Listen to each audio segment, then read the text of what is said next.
Day 3 for the Little Falls man who's on trial for killing 2 teenagers who broke into his home. As our Scott Sheehan tells us, the trial today moved on despite the defense asking for a mistrial. Day 3 of the Little Falls murder trial. Emotions were high again when the court heard a longer version of defendant Byron Smith's audio surveillance of the events that happened that Thanksgiving afternoon. In court, the jurors heard the same shooting scenes as well as some extra sound of Smith talking to himself and possibly talking on the phone. Smith said things like, "I feel a little bit safer. I refuse to live in fear. And it's all fun, cool, exciting, highly profitable until somebody kills you." He also said to himself about how he was trying to live a good life and be a good person, and how shooting the teenagers was his civic duty and he stopped future burglaries and terror in his neighborhood. It was very disheartening the way the whole thing came down.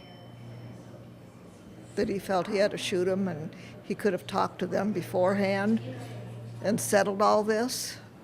And they didn't have guns, they say, so he wasn't in any danger. But they were in a lot of danger. One onlooker said off camera, quote, "That's the worst thing I've ever heard. I don't know how that guy can sit there," end quote. After listening to the audio a second time, Smith was noticeably upset and wiped his eyes during the following recess.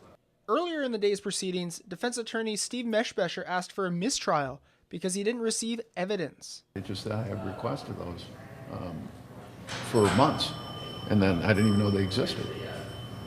And then I find out that, oh yeah, we have all these notes.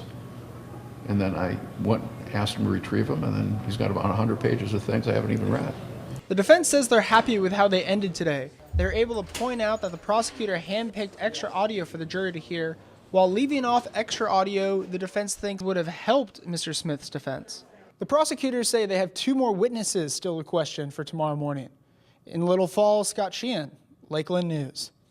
And the defense told us they're eager to start calling their own witnesses. The prosecutors told us they hope to rest their case tomorrow.